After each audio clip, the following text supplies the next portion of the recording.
after a few weeks away from home, the 14th ranked Kansas State Wildcats are back home in the friendly confines of Bramlage Coliseum. Will face perennial SWAC champion Jackson State in the marquee non-conference matchup.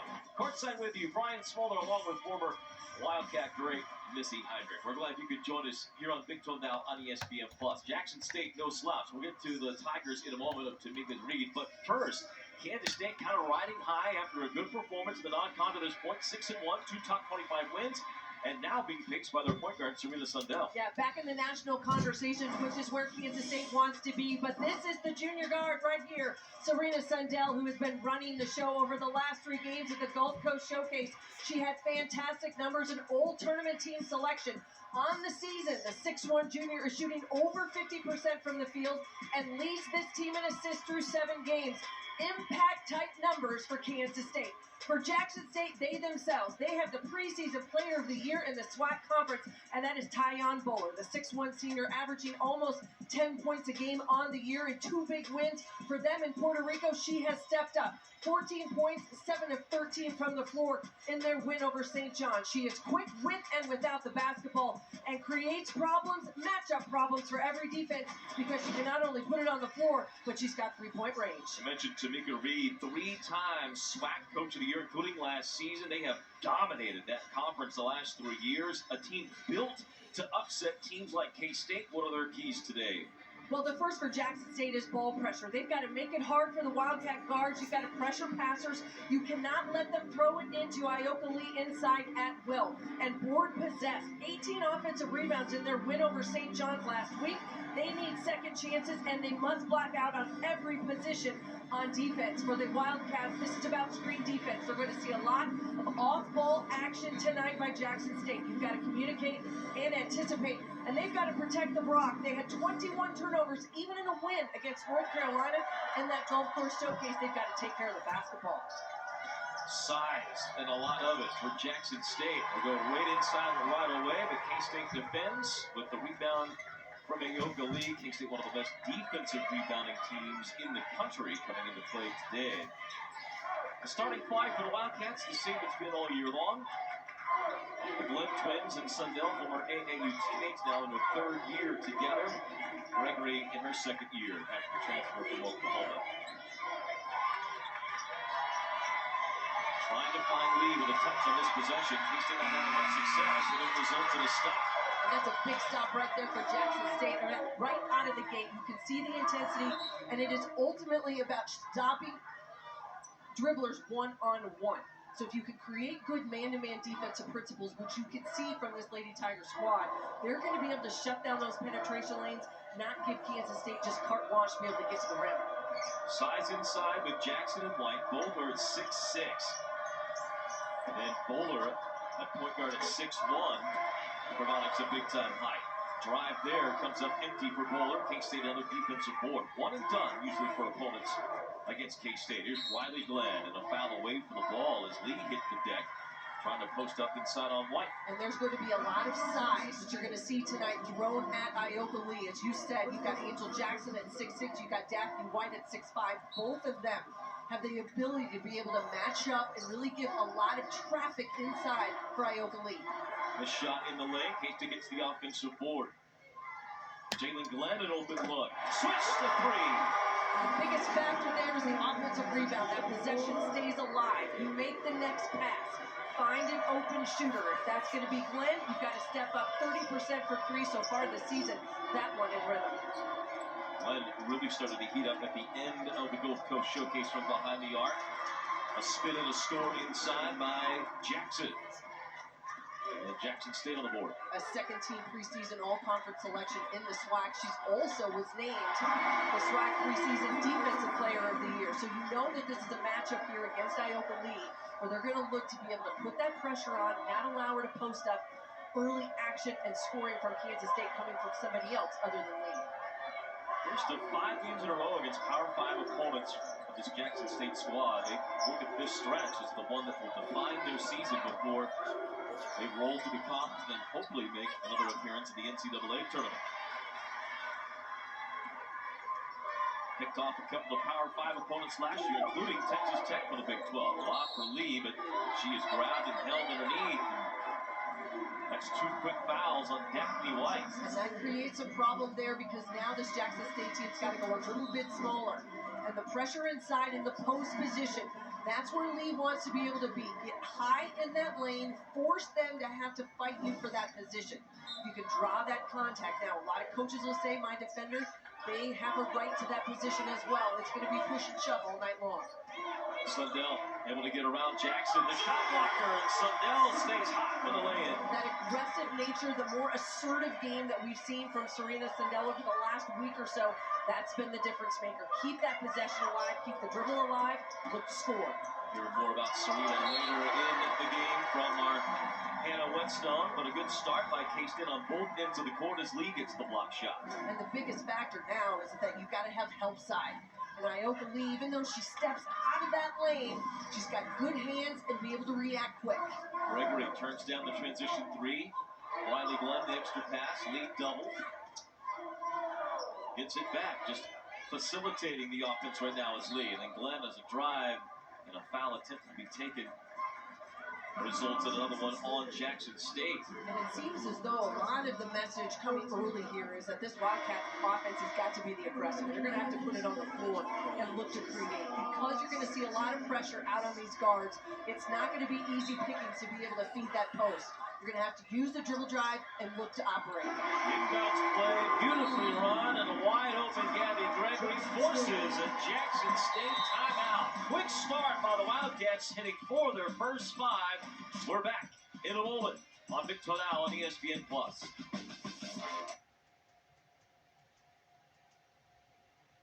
The Southwest, 7 Heisman's.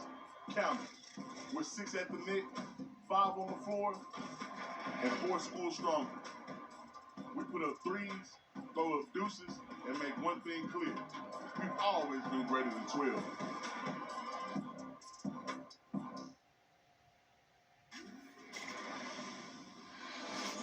Welcome back to Big 12 Now. I'm Hannah Whetstone. K-State women's basketball has found themselves in the national conversation recently. Head coach Jeff Mittie says, I've always known we've been a good basketball team. That has never been a question. He said, their ranking is a result of the hard work they do at practice, the things they do on the court, and winning games down the stretch. The number 14th ranked team in the country is excited to be in that national conversation, but coach says they're purely committed to playing tough, and the goal is to win every possession. The goal is to be in the national conversation in March, and not just in November, now December. Thank you, Hannah. You have to put yourself in that position. In this schedule so far for Kansas State, they've been able to answer that call. Playing Iowa twice within a 2-week span and then giving themselves a chance to go up against quality non-con competition here at home. These are the pieces of the puzzle that this Wildcat team needs going down the stretch. That was one of the questions you asked him in Kansas City as part of Big 12 Media Days was about the schedule for K-State, and they did schedule aggressive knowing that they had this type of lineup. But this is another example of the Jackson State team that you might just brush it off as a team from the SWAC, a lower conference, but they have been a giant killer in the last couple of years. Absolutely. 5-1 so far this season. As we said, the preseason favorite in the SWAC. And they're talking with their head coach and listening to what she said about this team. Tamika Rita said they needed length, they needed bigger size, they needed more. They've got that. Now they've got to be able to find a way to be able to score against this Kansas State defense. As we said at the top, their ability to rebound offensively has to be better here early in this game. Right, the missed shot on the defensive board for K-State. They have owned this game so far in the paint. 10-2 advantage inside. Yeah, it's been one and done. No offensive rebounding opportunities right now for Jackson State, and they've been taking good shots on this end of the floor. Sanchez a little short on the 3 ball. We're talking about Jackson State's quick start. For more on that, let's go back to Hannah. Hey, thanks, Brian. Beginning of the year 5-1, Jackson State head coach Tamika Reed says she's happy with where they're at, but they're looking to continue to grow. She says this is a new team with the goals of building confidence and chemistry. She has high expectations for this squad to be highly competitive against out-of-conference teams like K-State. They lost some pieces off the last year's team, but they still have quite a bit back with 10 letter winners returning, and the drive and the finish finally to get another field goal in for the Tigers. Luckett, the point guard who doesn't score a lot, just about 5 points a game, team leader in assists. Gregory, an open three, that's off the mark.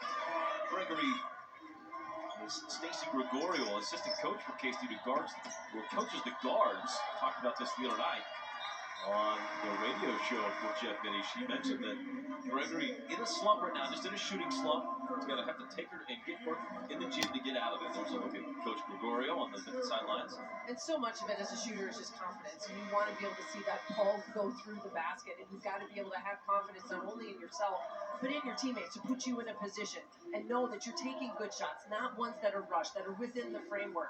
When you see the evolution of Gabby Gregory's game is that she takes good shots. They just haven't necessarily gone in. Finding that rhythm will be key, but she does so many other good things for this Wildcat squad. Part of the reason why she's got to be on the floor. Gisela Sanchez, Spanish national team member, misses the shot on the drive. The rebound to Jackson State. Also gone to the bench. Ariana Hunter with the ball at the moment.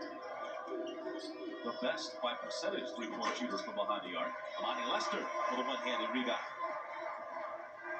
Lester hasn't had a lot of time here over the course of these first few games for Kansas State, but in listening to Jeff Mitty, he knows he's got to get more help from his bench in the post.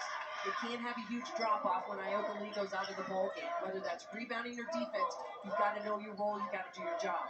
We've seen a lot of different options there with Greer, Moffitt, and now Lester. And Lester gets the first chance today, and Jalen Glenn pours it in on three. Glenn with a hot start with 8 points. And wide open, coming off that high ball screen, and just her ability to get her feet set and shoot within rhythm. That's where this Kansas State team has success offensively. You've got to put your shooters in a space where they can catch and score easily. Well, they've been rated about a 40% clip from behind the arc now here the last almost 3 games against North Carolina, Iowa, and Jackson State. Seems like K-State's outside shot's starting to come around a little bit. And that's where I feel it's been more complete for this Wildcat team on offense, where you're making better reads, you're making the next pass to find an open shooter. And I always say you go from a good shot to a great shot. That great shot is the kick out to find a wide open shooter who's in rhythm with their feet set and knows they're going to knock it down. A lot of this is confidence, and having confidence in those guards, some of these younger players getting minutes and the ability to step up and knock down big shots. The freshman in there now, Zayana Walker. Lester and Sides. I guess Walker is a sophomore, but didn't play much last year, just 5 games at Louisville. Just look at Sides, the backup point guard who's in for Sundell. The only starter on the court at the moment, Jalen Glenn. First free throw missed by Walker. She'll miss the second. And a rebound battle won by Jackson State. Follow shot won't fall, and Glenn walks the ball out of bounds. And that's where we saw 18 offensive rebounds in the win for this Jackson State team over the Big East opponent in St. John's when they were down in Puerto Rico at the Puerto Rico Classic in San Juan. So you know they're going to crash the glass. Everybody has to block out at every position. Jackson State has started this game 2 of 13 from the floor. They have not shot a 3. And the jumper here is a foul on Jalen Glenn. That'll send Madison Rochelle, former Radford player that went to junior college, now at Jackson State, to the line. That's just trailing screen and then getting caught up on that screen. And we heard Jeff Mitty say to us prior to the game, this team's going to see a lot of screening action, and it's old school screen action. It might be block to block, it may be total pin down, it could be high ball screen with an extra slip screen. All of those things you've got to communicate. That's where this Kansas State team has kind of hung their hat on their defensive effort over the last few weeks. You've got to be able to communicate in the half court, especially. Perhaps underappreciated parts of Ioka Lee's game is her communication on defense. Such a leader back there. As the Richard senior steps in and returns to the lineup for K-State. You also have to look at it as that you know, as a defender out on the perimeter, there's always usually going to be somebody there to kind of clean up your mess. And that's what Ioka Lee does. One thing so absent from Kansas State last year on the defensive end of the floor. They could get people stopped one-on-one, but they couldn't get that big defensive rebound or have somebody to help shut down the paint. You've got that back with Lee in the inside this year. Miscommunication between Riley Glenn and Zy Walker, and a turnover by Kansas State. Jackson State came in forcing nearly 23.5 turnovers a game. Yeah, a lot more pressure out on the perimeter. That's where you got to take care of the basketball. You got to make those reads. You got to make the next pass, the easy pass. Western Kentucky and North Carolina, two teams K-State faced down in Florida, were both that way, both forcing about 25 turnovers a game. Western Kentucky was a high-press, high-energy team that K-State faced and navigated pretty well. So had some experience with that. And 21 turnovers against North Carolina, even in that win against the Tar Heels. But a lot of that is just being able to take care of the basketball, handle the pressure, make the read. Don't try to do too much with the basketball. And Jackson State now themselves finding a little bit more rhythm offensively. So Jackson with the basket. She has 4. Riley Glenn runs the drive left, couldn't get the shot. Shot clock down to 10. Here's Walker. Looking for Lee. Bounce pass into the star center, and she'll spin and score her first. Fantastic read by the freshman. Just a lot of patience. Doesn't pick her dribble up. Finds the open player, and that's where you got to look for your All-American center. She's got position. She's got to have the touch.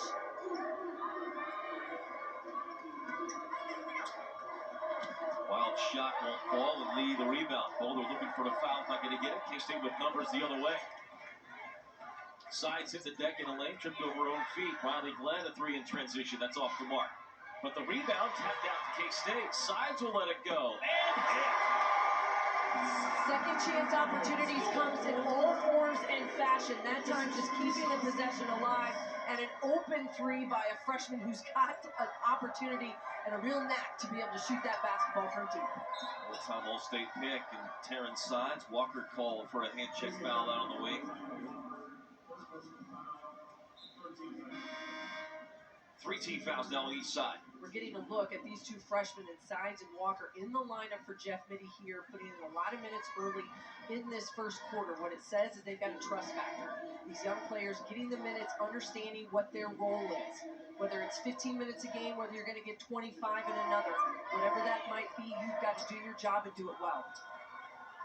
Sanchez has a redshirt sophomore on a youth on the court for K-State at the moment, paired with Riley Glenn and Ayoka Lee, and now a long 2 put in from the top of the key by Angel Jackson. 6'6" super senior, who used to be at USC, a Moore McDonald's All-American, has 6 points. 21-10 though, K-State as the final 30 seconds approach of this first quarter. Sides a really long 3, in and out. Rebound right to Sanchez, and she'll kiss it off the window. No help on the backside from Jackson State, and they just kind of released Sanchez from the block out, left her all alone, knocks down the mid-range jumper, an easy putback for the Cats. Sides called for a reestablishment on the near side. That'll be the 4th foul on K-State, first on Sides. Our officials, Tiara Cruz, Eric Bruton, and Missy Brooks.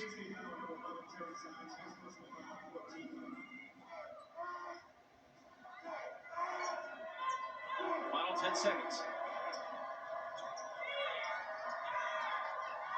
Jackson State wants the last word.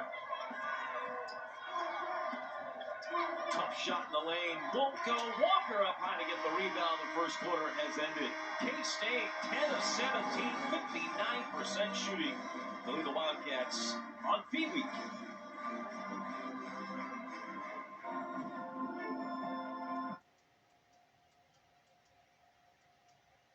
For all of the lives that have been saved.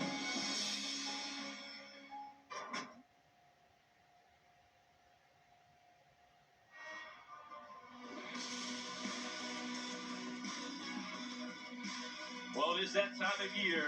The Festival of Lights here in the Little Apple, always a fan and family favorite. In the Little Apple, Kansas State with a tremendous shot the lights out of the building here in the first half.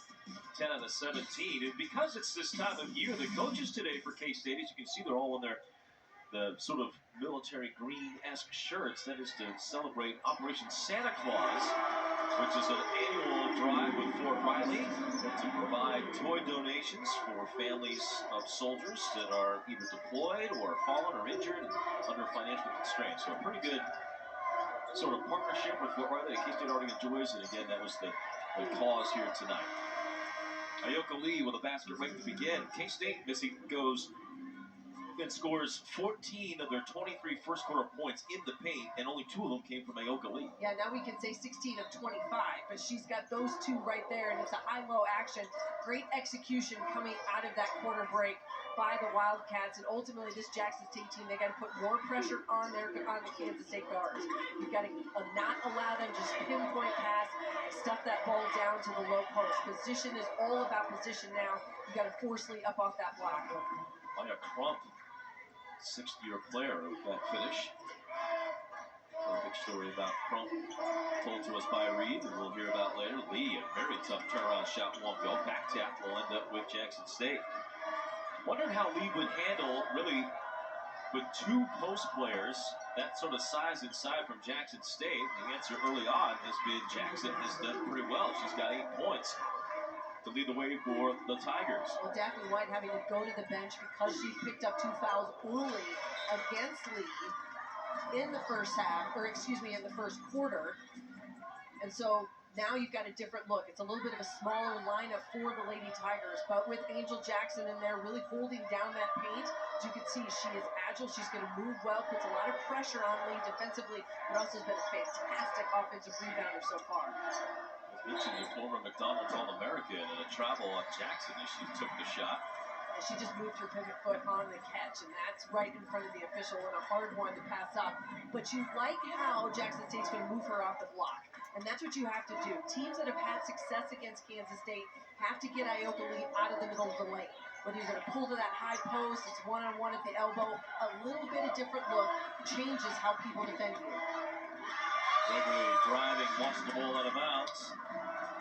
Turnover number 4 by K-State. And I think a bit of a hesitation by Gregory. She's got to go strong to the hoop, and then you've just got to look to finish. Take the contact, get to the free throw line. She's had so much success there in her career, you can't get shy about going through the contact. Angel Jackson starting to heat up. Double figures for the 2nd time this year with that basket. Already 10 points over the first half. And all of it has been somewhat face up against Lee away from the hoop. Sundell one-on-one. Open 3 for Gregory. Rattles in. Make the next pass, draw the defense in. That's exactly what Serena Sundell has done. We said it at the start. Leads this team in assists so far on the season. And the biggest factor is making good decisions with the basketball, finding open players in a spot where they can score. Playing at a very high level right now is Sundell. Gregory fighting for the loose ball, and it's out of bounds to K-State. Sanchez will return. Sides will get a breather. Bowler is back for Jackson State, among others. And Bowler would be the person I think that's got to get more involved offensively here for Jackson State. We talked about her at the top. The SWAC preseason player of the year, has the ability not only to take you one-on-one, she's got 3-point range, but they've got to find a way to isolate her and give her opportunity to score. Lee down low, unable to finish. Jackson State trying to turn the tempo up the other way. K-State recovers. Not 1 3-point shot attempted yet by Jackson State. That is not their game anyway, just 27%. Now the ball stolen, swiped away by Jalen Glenn, team leader in steals. Sundell, coast to coast, tied up by Jackson.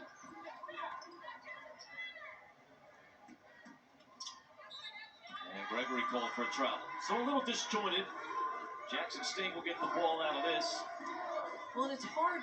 We talk about this all the time, is that you want to play fast, but you want to play with pace, and you want to play with the right kind of pace. So you're trying to push the ball in transition, and we saw Sundell, and that's what she did, but ultimately nothing could come of it. Then you're disjointed in the half court as that shot clock continues to wind down. This is where you got to kind of take it to the next level, sort of the next piece of that basketball IQ. Take it out, set it up, get a good shot within the framework of what you want to do on the half court. Sundell able to knock the ball away as it was passed up for Maya Crump.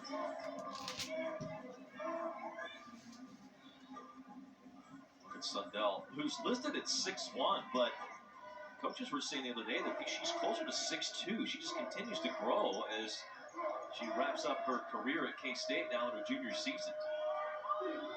So long. Plunkett trying to bounce it into Jackson, a little too strong. great read and one I'm sure Jackson wants to have back. But that's exactly the position they're looking for. Moving Lee up top, but then you force action the other way, and that is Serena Sundell coast to coast on the outlet. And now she's got a chance at that three-point play. One of the changes, you mentioned it earlier about her being aggressive. Look at this turn. Serena just head down all the way to the basket. Be able to read the defense and make that play. Don't pick that dribble up and be confident to get to the rim and finish. Take the contact, whatever comes at you. We tell kids all the time when they're younger, get to the rim.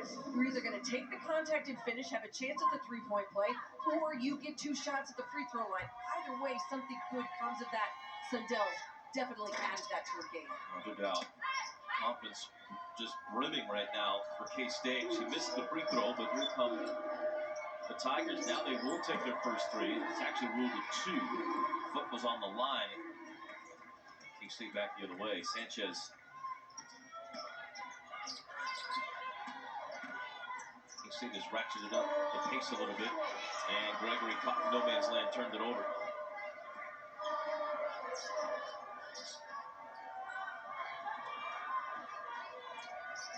Bowler. Did she find the range? No.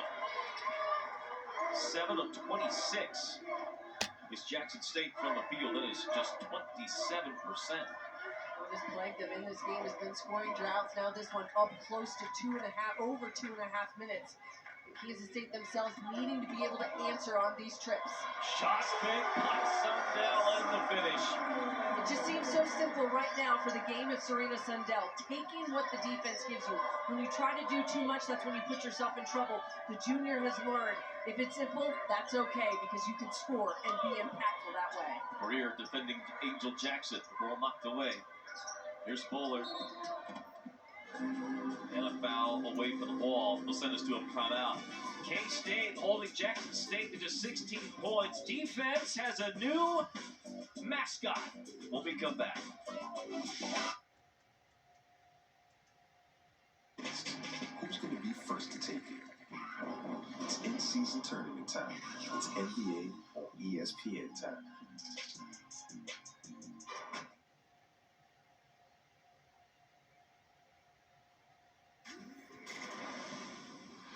Okay, so in the games, we're trying to get 3 stops in a row. And if we get 3 stops in a row on defense, that's 1 gap. And every time we get a gap, the gap goat comes out on the bench. Gappy the goat. Yeah, gap goat. And there is the gap goat. And that's the gap goat in action. Thrown up. It's missing its change. The team is decorated. It's got its own Instagram page. It's the whole 9 yards. It's famous. They have taken this on in ownership and the leadership of the team. Gabby Gregory, Ayoka Lee, Serena Sundell were the ones that came up with the idea for the GOAT. And it has taken on this new life. And when they get those 3 successive stops in a row, the GOAT goes up. Riley Glenn left wide open. She'll hit a 3-point. And more to the point, Ebony Halliburton, who along with some members of the staff are in charge of the defense, they were saying that analytics show that if you get 7 of those 3 successive stops in a game, that you win 90% of the time. So the analytics, it's kind of you're playing into that, so to speak. This team has been great defensively. They've been holding teams, their opponents, to under 55 points a game. And that loss 77-70 versus Iowa on Sunday was the first team to score over 65 points this season on Kansas State. So you think about that. The first time they matched up with Iowa in Iowa City, they held them under 65 points. They gave up 77 in that Golf Course Showcase final. But ultimately, this team has been very good in help side. They've been active, and they're long, and they work hard defensively. Part of it is just all about effort, and I think that's where this team has really seen themselves grow on the defensive end. That's a nice touch shot from Rochelle in her first field goal of the game. To piggyback on your point, the Wildcats have also been all man, and it's interesting because when Ayoka Lee was a freshman, this team was very heavy zone. That was their MO. That was the big thing coming in to Jeff Biddy when he captured with the program. Yes. Ron Oserman, it was all about this zone defense, the matchup 2-3, and they had all these length and all this long-armed individuals. And now, the last 2 years, they've been strictly all man-to-man defense, yet still playing high-level defense. Well, I think part of that is understanding what the matchup looks like and knowing that the game of basketball has changed so much. It used to be so simplistic that your 1, 2, 3 positions, those were your shooters. 4 and 5, they were going to be your post inside. Now everyone has the ability to step out and extend that defense, which makes a zone much more difficult to be able to operate in. You've got to be able to get out on shooters. You have to be able to contest. In a man-to-man setup with help side, you can do that better. Great feed inside on the crash down by the post and the foul on K-State. And one of the few touches that we have seen for Tyon Bowler, she needs more of those right now for this team. And ultimately, if you're going to be Jackson State, you've got to be able to go inside out. Walker now headed to the free throw line. Gives them more size as well inside, one way or another. 2 quick fouls on Greer. She'll head to the bench. Sanchez back in as well. Or to the bench, I should say. Gregory has returned. Jackson ready to come in as we get free throws. Before that, Bowler rattles in the first. This is a veteran starting 5. You move down Bowler, Crump, Luckett, Jackson, White, all seniors. 4 of those 5 super seniors, and in fact 2 are super redshirt seniors. And that experience, I think, is one of the things that Coach Reed has been able to build off of for this Jackson State program, knowing where they want to go. The length and the ability of them to have some talent and some size in their guards, but also in their posts, makes them much more competitive outside of the SWAC conference. That's what they've wanted to be able to do. And she knows that their goal, ultimately, win their league, win their conference tournament, get that automatic qualifier, and get to the NCAA tournament. But then it's about matchups. You want to have some of those pieces as you go forward. Gregory turns it over on the pass, trying to find Lee. Another defensive rebound. K-State running with Sundell. Shakes off the contact.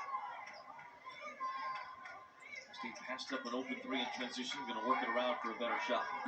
Sundell all the way to the basket. Dropped it off. Lee got run into. The ball knocked out by Jackson State. Good help side that time by Jackson State. They've mixed it up. Zone and man. Last couple possessions defensively. On a miss, they've gone man. But the help side by Jackson, she kind of baits her. It keeps those hands up in that verticality. No whistle. Ball stays with Kansas State. Ooh. Give and go, a little pick and roll there with Lee, and she misses it off the backboard, but gets fouled. And that's the comfort level that you're seeing from Ioka Lee, to be able to put herself in different positions, where it's not simply just a post, but to be able to catch on the move and look to finish. Takes that contact, puts her back at the free throw line, a place where she's been really good so far this season, 74% on the year. Career 77% shooter at the line. She makes the first. So lead 5 points, 2 rebounds in the early going against one of the bigger teams that K-State has seen, at least in talent-wise too. Some of the better posts that K-State has seen. They haven't seen much of play because of foul trouble. The second one is good. Sides returns for Briley Glenn. Now Lee, to point again, coming back from that injury, still somewhat unknown. K-State she's recovered better than you could possibly imagine. As an illegal screen is whistled against Jackson. Now she's got 2. But you also, from a K-State perspective, are trying to be cautious about minutes. But she played a lot against Iowa. And here tonight, you've seen without her on the court, K-State just doesn't flow as well offensively. You'd like to get to a point, as you said earlier, you don't have to have her play 30-plus minutes a game. No, they need more consistent post help. They need to be able to be confident in that second layer that comes in off the bench to give her some minutes and give her a spell. Also know that there's going to be games where she might also be in foul trouble, where she's not going to be able to put as many minutes on the floor. What is the adjustment that the Wildcats make at that standpoint? You've got to be able to have the personnel to be able to do that. I think the biggest factor, though, for me, not only is what she does offensively, Brian, but what she does defensively for this team. She's the cleanup factor. It is a big piece of their puzzle, what they do. Look at that. Walker was able to get the steal and the run out, but got tied up, fumbled the ball, and then landed on the touchline to turn it over. And now look at Walker's defense, which has been a story in itself this year. She has drawn the assignment of guarding Caitlin Clark twice Even though Clark puts up Caitlin Clark numbers, it's still been important. Overall shooting percentages have been pretty low. Yeah, it's a great challenge. Great challenge for a young player, especially for a coach to have that much trust and say, hey, we want to see if you can shut down the National Player of the Year. Ultimately, it's about anticipation, it's about moving your feet, being in the right position, and that's what you learn. You learn that in the speed of the game. We know she only played 5 games at Louisville last year before getting the medical red shirt. Now you're getting almost 20 minutes a game here at Kansas State against some very, very good competition. She's learning, kind of throwing her right into the fire, and defense is where she's been able to hang her hat. Fouls on Lee, who on the turn to get the rebound. Knock Crump to the ground. Crump missed the first 2 free throws. What a story, by the way, in Maya Crump. As Coach Tamika Reed was telling us before the game about one of those 60-year players, Lamar, Houston, and now Kate State. It's been a long, arduous journey. She had the big injury last year that knocked her out for most of the season. And there was Coach Reed was sharing the story about how there was a moment where Crump was in need of the bathroom, and one of the teammates came and said, Maya Crump needs you in the bathroom. And Coach Reed was like, what's the problem? She runs in there, and Crump's in tears, and she shows her the phone that has her diploma. And says, I'm the first in my family to graduate. My mom just texted me this. And it was just one of those moments so powerful for Coach Reed and for Crump, you would imagine. And as Coach Reed said, that's why you get the coach. Yeah, well, and that's the story of college athletics, right? All of this is a vehicle. It's an opportunity to embrace that. Sometimes it takes 1, 2, maybe 3, 4 stops for a young person in whatever sport it might be to be able to find their place of success. For Maya Crump, she's found it at Jackson State. A diploma, and now opportunity to be back on the floor again this season. Crump with the ball at the moment. For more on Crump, just to put a ball in it, let's go to Hannah Whetstone. Brian, you said it. What a journey it has been for Maya Crump. Coach Tamika Reed says she's been through so much, but the first step in their relationship was building trust between each other.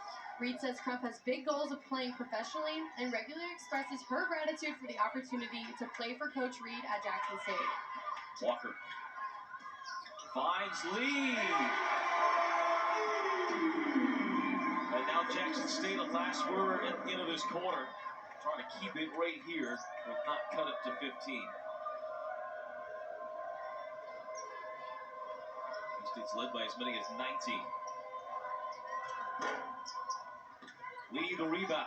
Final 5 seconds for Sundell. And a foul at midcourt, which is actually a pretty good move by Jackson State, as that's just the 4th.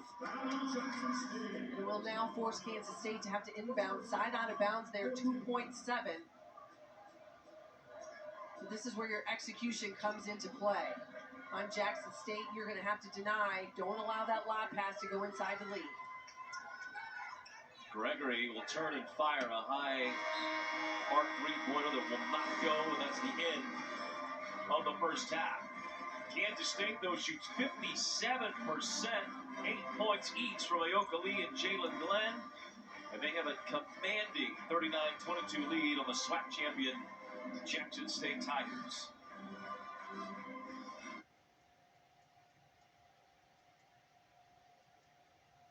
Giving this Kansas State team 22 of their 39 in the paint.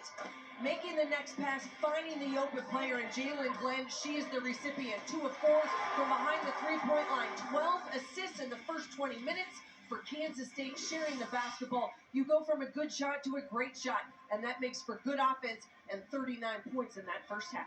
Kansas State now 13 of the last 32 from behind the arc the last 2 games. It's a shade over 40%. See if they can keep that rolling here in the second half against the Jackson State team that came in number 1 in the nation, allowing just teams to shoot 15% from behind the arc.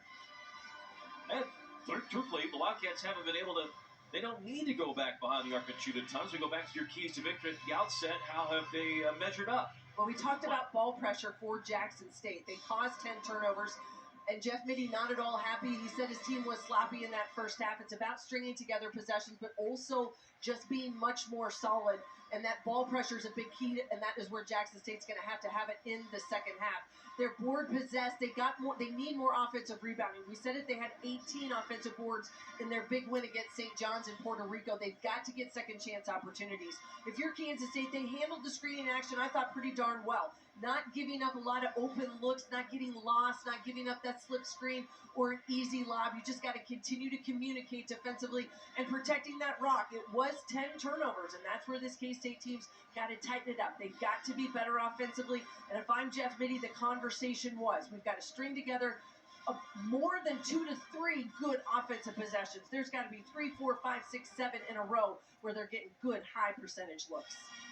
Of those 10 turnovers, 8 of them came in that third quarter, or second quarter, so that is probably why Jeff Mittie was so quick to point out sloppiness as the descriptor for that first half when we heard from Hannah Whetstone in our conversation with Coach Mittie a little bit earlier. The 14th ranked Wildcats will have back-to-back home games, but then they're back out on the road in a neutral site game in early December against Missouri at the Bill Snyder Classic, which they hope will become an annual tradition. That'll be in Jeff City, Missouri. That's that game on December 9th. Missy will be there for that one.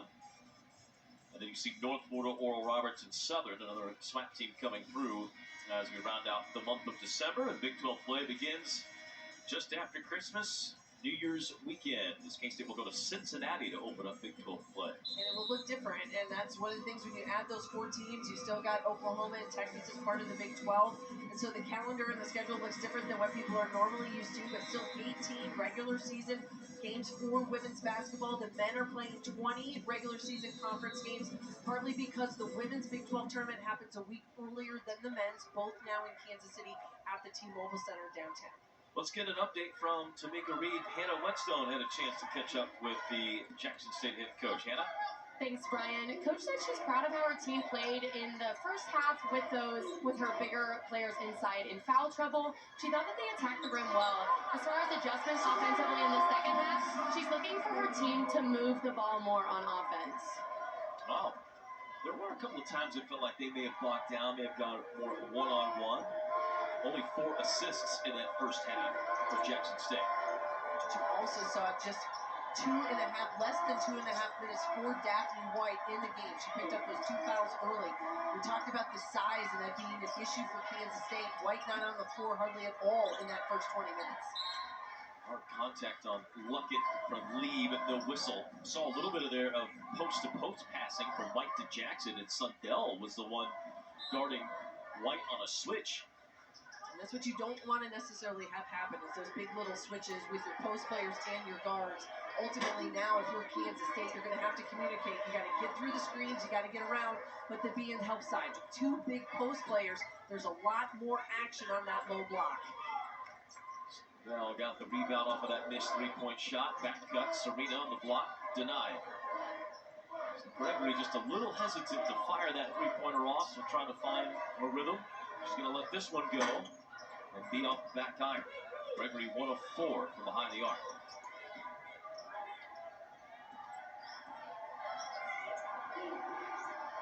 Bowler. Past Riley Glenn. Passing across, looking for White through her hands to Jackson. Drive with an intent, purpose to pass. White on the catch. Goes up and can't get it to fall. But it's out of bounds to Jackson State. Yeah, and frustration, as you can see, by Daphne White. Again, under 2.5 minutes in that first half because she picked up the 2. Now you're battling against Ioka Lee, looking for that lob. You get an opportunity and can't get it to go. A better possession for Jackson State. We said Coach Reed told Hannah they need more ball movement. They've got to get more movement on the offensive end. If you get bogged down, you kind of dial in and are looking for just one player, it makes this team quite easy to guard. Good help side by Kansas State. You got to force them out of that lane. Crump and White both played together at Houston. Every member of the Big 12 before transferring to Jackson State. Luckett. White. I wondered if she would take that shot like her front court mate Jackson. No, but there is Jackson. Can't hit a follow. Boy, a couple of good looks for the Tigers, and up K-State running the other way. Briley Glenn draws contact, and she'll get to the free throw line. And you got to give credit because it's been good execution by Jackson State to get some looks and offensive rebounds. Just can't get them to go, but now it's the transition game. Opportunities out in the full court for Kansas State. Kick that ball ahead, head up, see the floor, and Briley Glenn is going to be the recipient. She's now got a chance back at that free throw line. Glenn with 5 points in 11 minutes, as you see Maya Pratcher, sophomore transfer from Auburn. Make her first appearance. Glenn makes the free throw. This is where you like to see, if you're Kansas State and you have those transition opportunities, don't try to do too much. And that is exactly what happened. Ball was in the hands of Jalen Glenn. You push the ball up the floor and just get to the rim. Take that contact as we talked about earlier in this game. Get to the free throw line. Make teams pay for putting you there. 21 is the largest lead of the game for Kansas State. It's led by 13 at the end of one. Bowler. Tigers still without a three.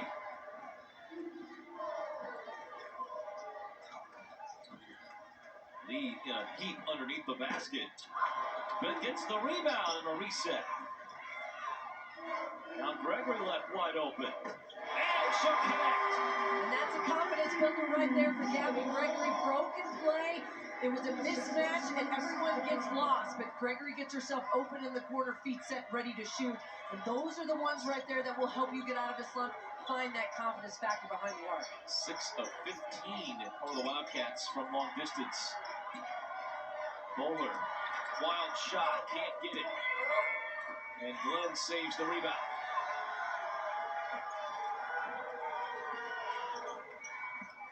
Feels like the game at a tipping point right here. Sundell lines one up. A missed opportunity right there by Kansas State. Almost a little bit of a dagger, as you said. A chance to really put your foot on the gas and not give Jackson State any breathing room. They've missed some buckets, some point-blank opportunities here to start this third quarter, ones they would love to have back. Lee intercepts the pass. And a foul out high by Pratcher. They're looking for that high-low action off the screen, but it's just not there. And give credit to Ioka Lee because she stands her ground and just holds tight. Doesn't get sucked over too much. Was able to get that intercepted pass. And another turnover by Jackson State. They continue to go up for the Lady Tigers.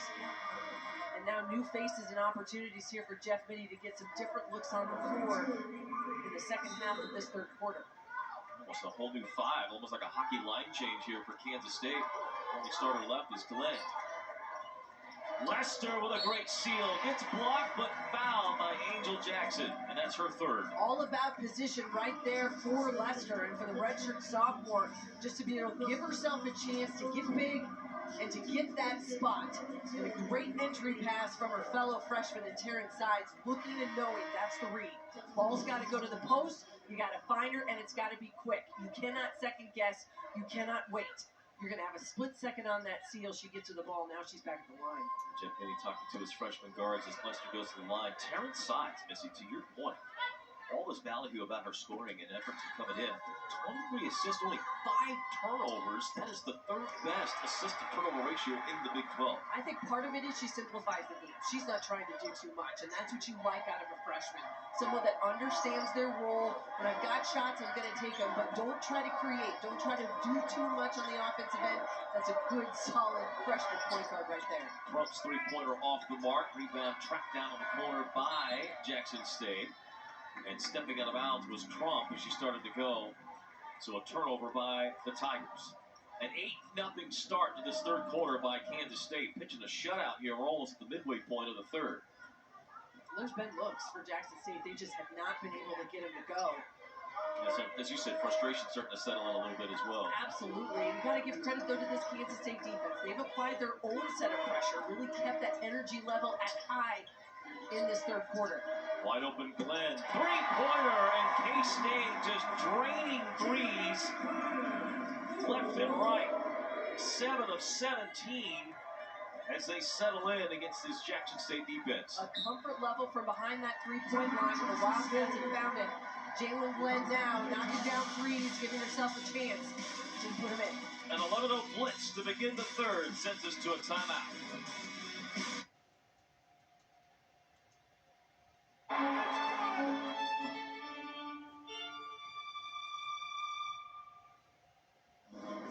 Wildcats dominating here in the third quarter. The 11-0 run by Kansas State to begin the third, forcing the timeout by Tamika Reed. And K-State doing it from all different areas of the court. It was points in the paint in the first half. Now they're starting to hit more threes. Missy, danger zone for Jackson State. Absolutely, and this is where they've got to have an answer right here. 0 of 8 to start this third quarter. They've got to be able to find a way to get a bucket here out of this possession. Team that has high aspirations of continuing a tradition of being the giant killer against Power 5 schools, make the NCAA tournament again out of the SWAC. And they have just run roughshod through that conference, but they are in a dogfight and on the wrong end of one here in Manhattan. Alani Lester gets the block, and K-State running the other way with their freshman group. Glenn passes up the three. Sanchez, tough shot. It falls to Walker.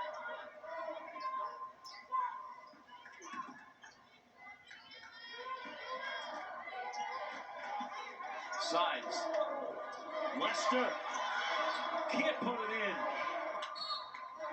And it'll stay with K-State with just 5 on the shot clock. And we go to another timeout. We'll see what K-State draws up for this young group with only 5 on the shot clock when we come back. Live. Ballot tomorrow. Ben Boyle, Stan Weber, and Hannah Whetstone. All the calls tomorrow. NBC K-State next Wednesday. And North Florida here next week as K-State women finally back home after what has been seemingly ages since their last home games at the beginning of November. Nearly a full month since the last time the Wildcats were enacted in this building. 5 on the shot clock to play it in.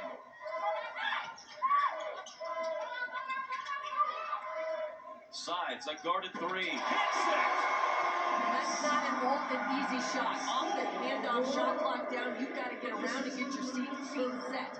Taryn Sides showing why she's got range and the ability to score even as a freshman.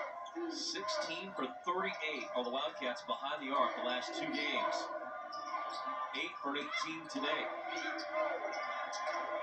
White underneath, though. The rebound tipped down high. Sides beats everybody to the ball. Whips it ahead to Jalen Glenn. Couldn't hit it, and a foul on Walker. Yet another miss on the other end by Jackson State. Now 14-0 here in this third quarter.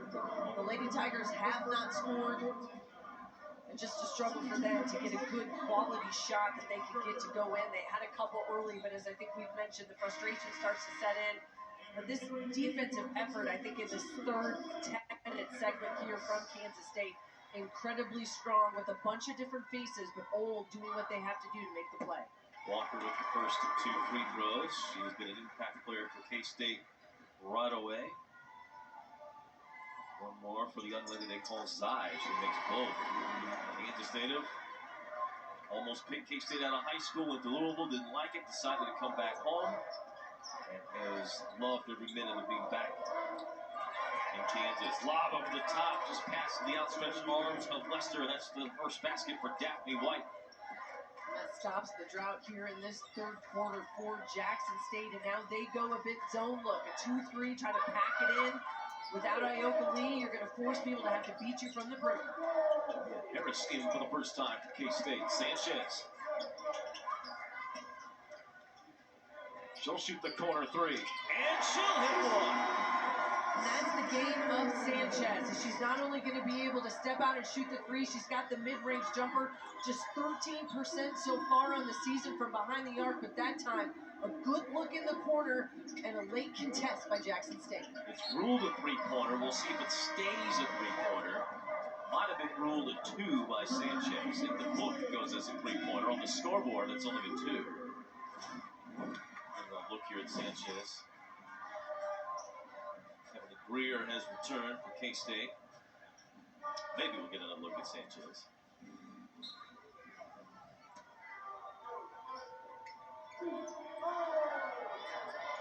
Greer taps away the inbound. Sides trying to reward Greer for that no-look pass, but it's knocked away. And pushing the ball out in transition. How would you like to see this pace right now from Kansas State, especially from these young guards? Not afraid to get out and go. And that's where you can generate some easy buckets and opportunity. It's really generating offense after defense on the other side. Greer. Sides calling for it to get everybody recycled and set. High post. Walker left open. And the rebound to Jackson State. Amy Breland, who didn't play the first half. Now a foul of Greer, mixing it up with White. That's going to be 3 on Greer. Yeah, she picked up 2 in that first half that she had, just trying to battle down there with both Jackson and with White in the couple minutes that she was in the ball game. We've seen a lot of minutes here from Daphne White in this third quarter, trying to establish herself in that low post. Tough shot by Rochelle over Walker.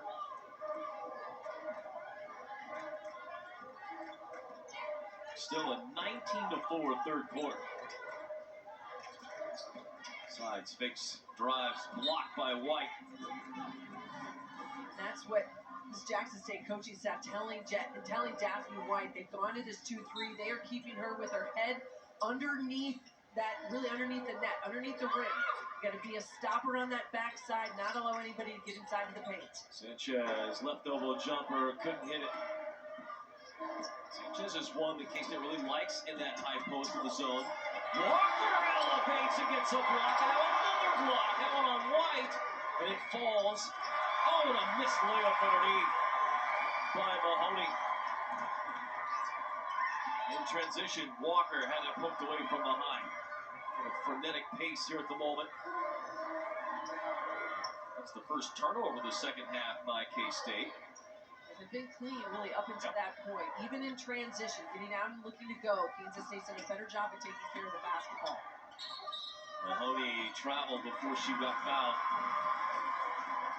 The give-and-go opportunity has been there, and Kansas State has been tough defensively, whether it's Walker on the backside, keeping the possession alive, and then Sanchez comes in as well. 2 big blocks, almost a bit out of position, but yet you make something happen out of that.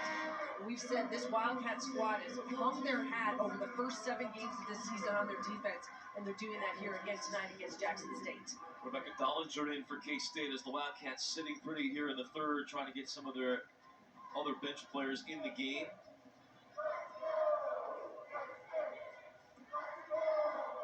(19-4) third quarter, actually an 18-4 third quarter. It's at one point on the score, on the stats will be taken off when they review that Sanchez 3, if it was a 3 or not.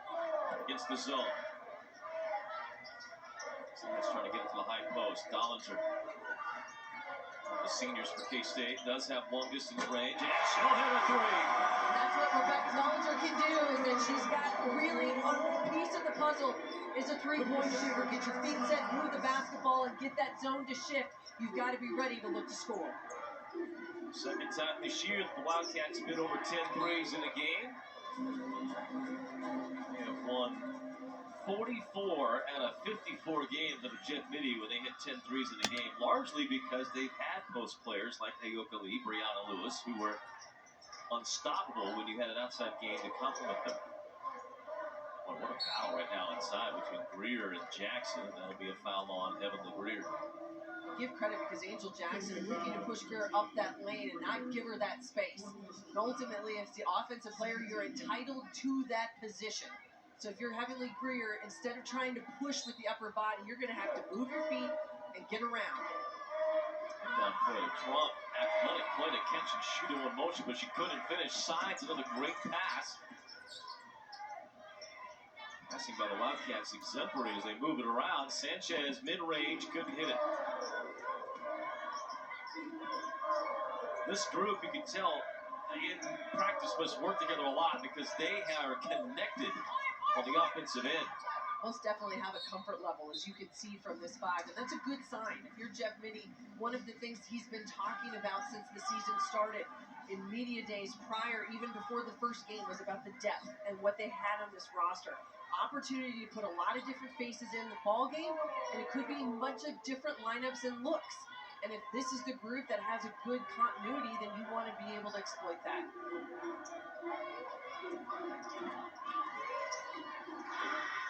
Wild layup attempt by Rochelle won't go, but with 4 seconds left, it is out to Jackson State. Just 4 points in this quarter by the Tigers on 2 of 18 shooting. They've been averaging 79 points a game, and it's been a slog against the Wildcats today. Mahoney just throws one up, and it'll be a 2 for 19 third quarter for the Tigers. And Tamika Reed, K-State in command on Big 12 Now on ESPN+.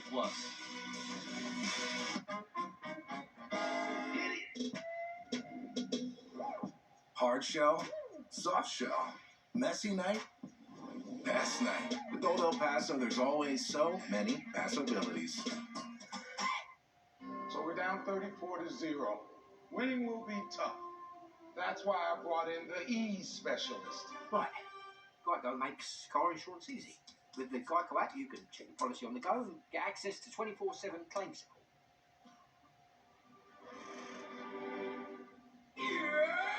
Let's make this easy. You know, that felt a lot closer. With your policy in your pocket, it's easy to Geico.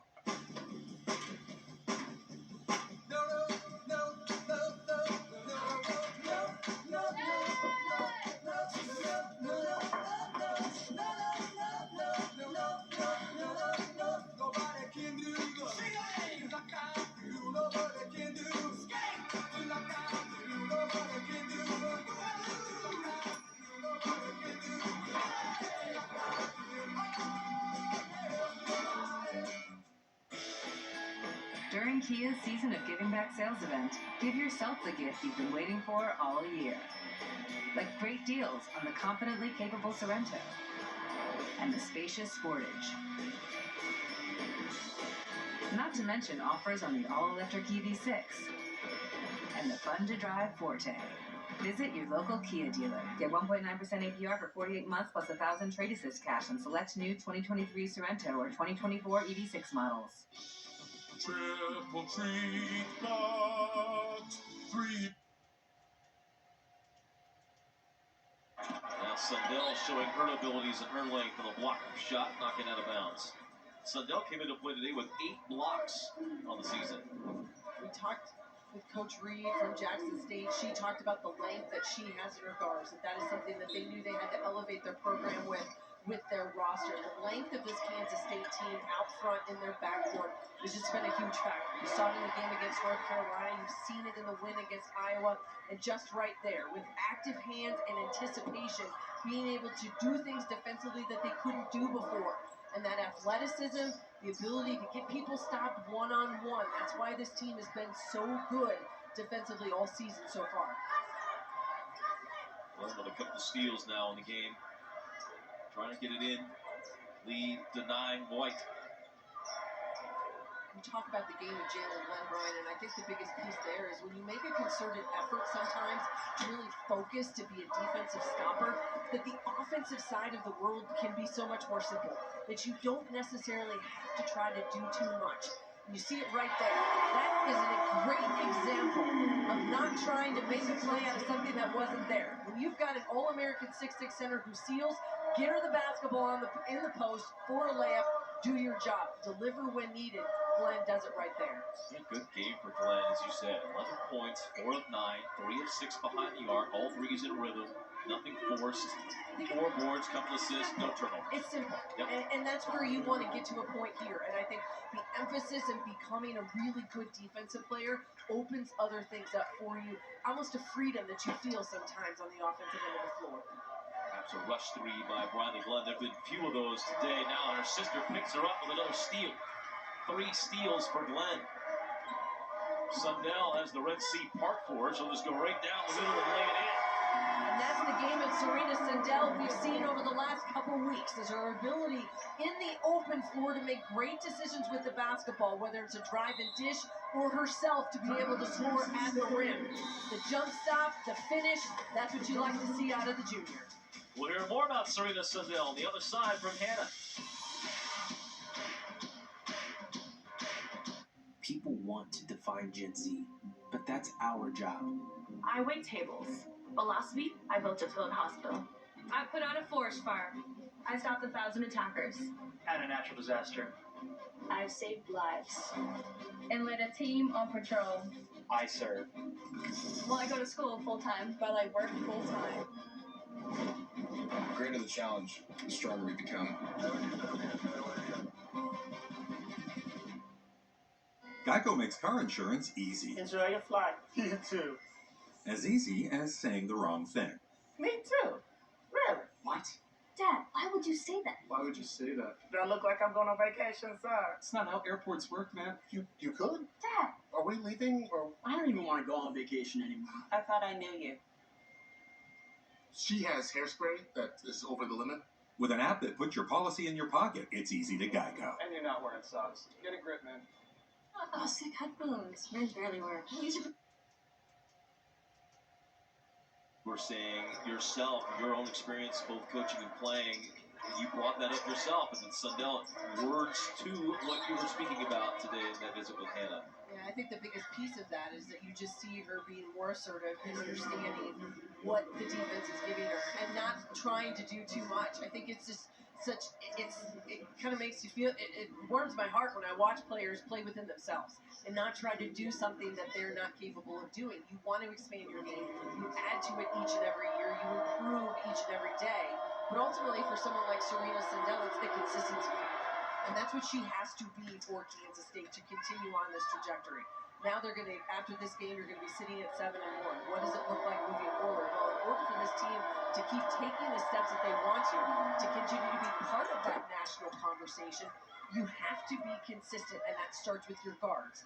That's where Serena Sundell out front is a huge piece of the puzzle. The defense has been consistent all season.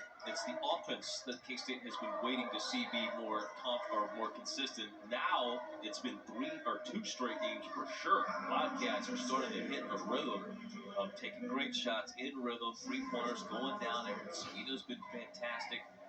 That's the part I think you're talking about as well. Well, no doubt about it. And a year ago, you think back, and yes, Iowa Lee was not in the lineup and things looked a lot different, but that was the pitfall of this Kansas State squad, is that there were going to be big spurts of games, 4, 5, 6 minutes at a time where you couldn't score the basketball. It changes things. Having a 6'6" All-American inside absolutely is a huge piece of that puzzle. But yet when you've got guards that pass, look ahead, share the basketball, it makes all the difference. Look at that. What a play by Kansas State's backcourt in Sundell and Glenn. And that leads to an easy lay-in on the other end for Glenn. Now has a game-high 13. It's been a balanced effort across the board. Breland, a wild shot, won't get it. Sundell has the rebound fall to her. State will start to work in some of their reserves here as this quarter hits about the midway point.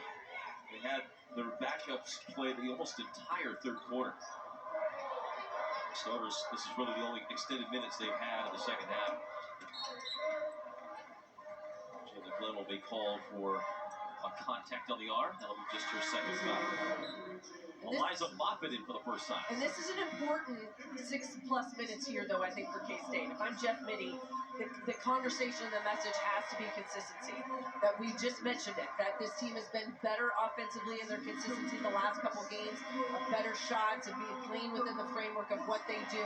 But now you want to see 6 minutes where you don't let up defensively, you stay within your principles, and that you've got to continue to share the basketball. Make that next pass. Go from a good shot to a great shot and execute here down the stretch.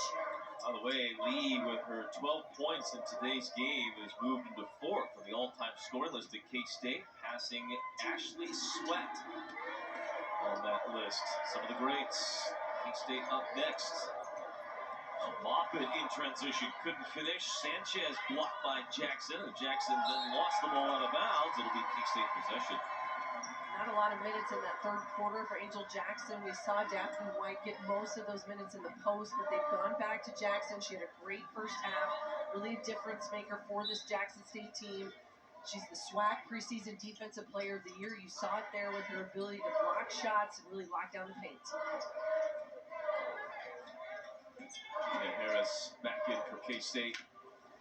And that right there is a great example of what Angel Jackson does. She changes what people do when they get inside. A tough shot, almost a misdirection by Harris when she turned that corner simply because Angel Jackson was in great position.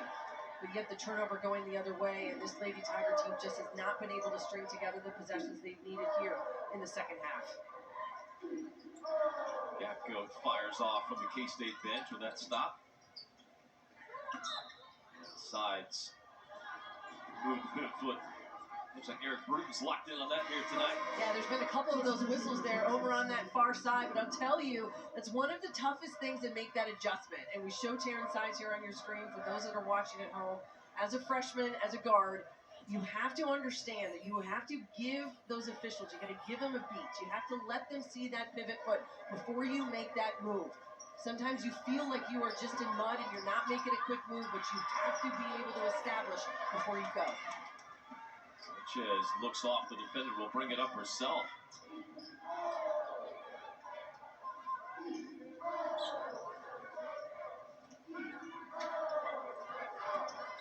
Harris doubled. Shot clock under 10. Sides will take it. And hit another three. Great confidence from the freshman out on the wing. A good ball movement in that possession.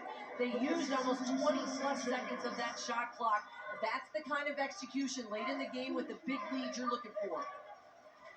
Sides got pinned underneath as she and Maupin were miscommunication. And that's a big little switch. And Jeff Mitty actually talked to us about that before this game, knowing that they were going to see a lot of different screening action. But I think this is a great example and a good kind of precursor of what they're going to see from other teams down, not only in their non-con, but in the Big 12. There's going to be a ton of different looks and different styles that you're going to see throughout the Big 12 Conference. And that's what coaches are wanting to do. You got to play in non-con. You're going to see a lot of different things so you're prepared when you get to league play. Maupin commits the foul. 4 fouls on K-State, so any more would put Jackson State in the bonus. It's one kind of message you hear from a lot of coaches at both the P5 and the mid-major level is when they think about their non-conference schedule and say, okay, we want to be challenged. We know we want to gain confidence. We want to win some games at home. Go on the road. You go to a neutral site tournament over Thanksgiving. But ultimately, it's a great chance to play all different types of systems and see all different types of looks, because that's what will prepare you.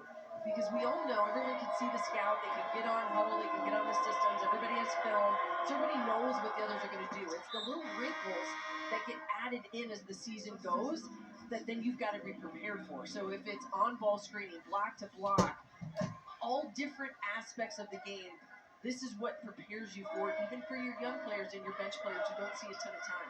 This next month, in fact, will be the time that K-State has talked about they're going to put in a lot of stuff. They haven't hit all, so it's been hard to put in more things in the base play. So that's one of the things Jim Mitty had said that he was looking forward to. He was like, I don't think the team's looking forward to it, or some of the other young players, but they're going to start opening up the spigot on the fire extinguisher a little bit to drop in a whole lot more. I always feel like it's like you're at page 1 to 2 of the playbook, and now we're going to go through, we're like in the first section of the first tab, now we're going to get to like the second, third, fourth tabs, because that's where you kind of drill down, and you start to teach, and your players start to see the different looks and the different options that you can have. Could be secondary break looks, it could be half-court double screens, all sorts of different options are going to give you a chance to score. Hawkins got a block in there. The rebound grabbed by Bowler. That is Bowler's first basket and points of the game.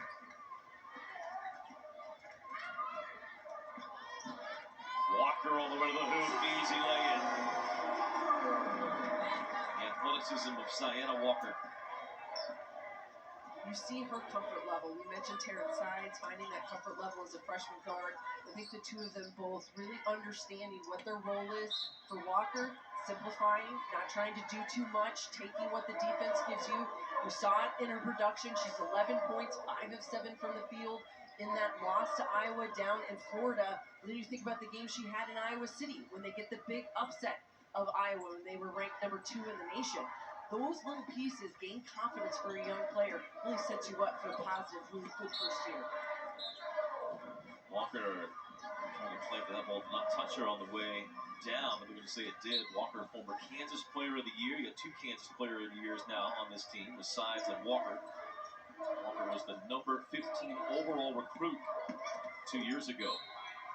We'll commit the foul here, getting a little frustrated. It's been a joy to be around in Manhattan, according to Coach Mitty.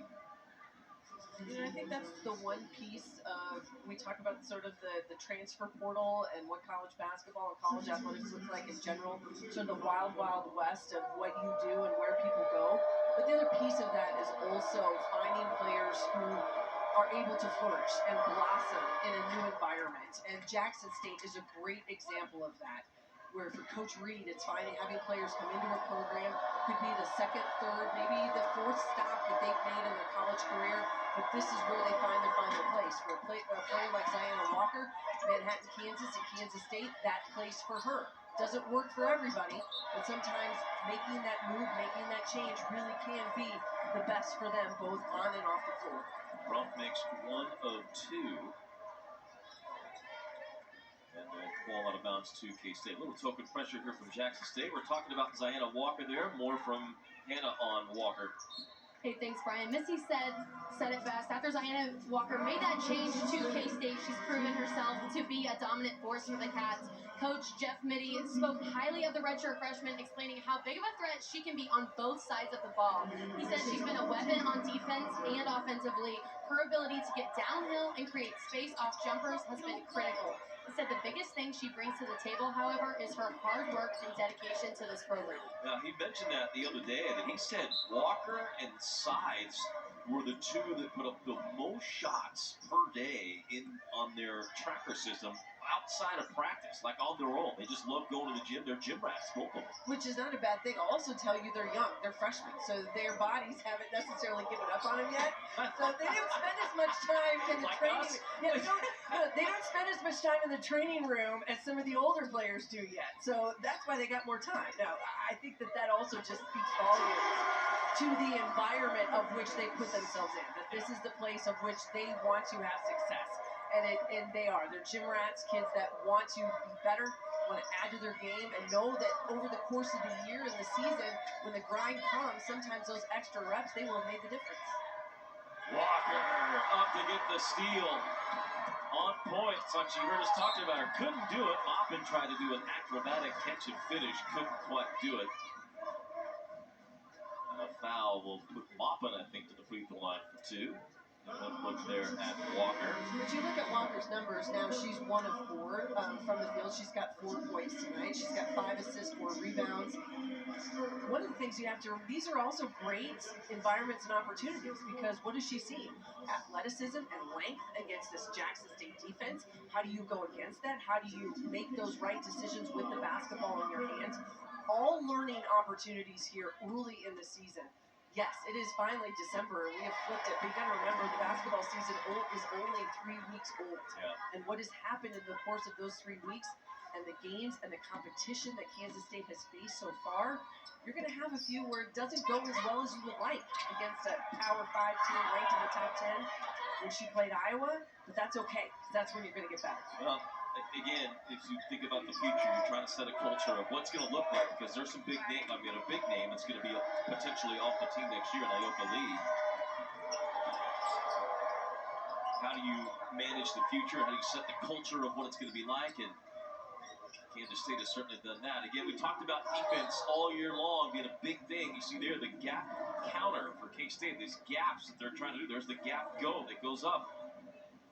When they get 3 successive stops on defense, again, not a foul, not a made basket, but 3 successive stops. They do it 7 times in a game, 90% of the time, it's a win. And they've done it once tonight. Maupin out in front of everyone. The bench rises, hoping for Maupin to attempt what she's done in practice, which is dunk, but she will just lay it in. Well, I think we not only have to give credit to the GOAT for becoming famous, but I think you're going to have to give a little bit of love to the manager that's in charge of Joe. He's going to get a lot of TV time. He's going to get a lot of pub. So I think Joe may become just as famous as the GOAT as time goes on. Could be. That's Mike Nicholson, who's the chief of staff and assistant coach for K-State. That's his son, Joe. Who, if you... Hats off Joe, because this could be a break for Joe. He's really, what's interesting is he's a very quiet young man. Like, you don't hear him say more than 2 words, but look at it now. He's like totally empowered as he lives through this GOAT. Well, he's going to, if he hasn't already, become a social media star very quickly with that GOAT. And so, you know, he made NIL for managers. I don't know if that's out there. He's got all sorts of opportunities. I don't know what kind of opportunities there are for GOATs and NIL, but maybe. Final 30 seconds of this one. The Wildcats with the 79 points is the most they put up on the board in a game this year. Dollinger through the lane was trying to find Maupin. Ball still loose, but out of bounds to Jackson State with 15 seconds left. 13 players have played today for Kansas State. 12 have scored. Only Heavenly Greer without a point in today's game. Jackson State will fall to 5-2 next up for them. At Oregon State, they've got 21st ranked Mississippi State after that. They've run through a couple of Power 5 schools.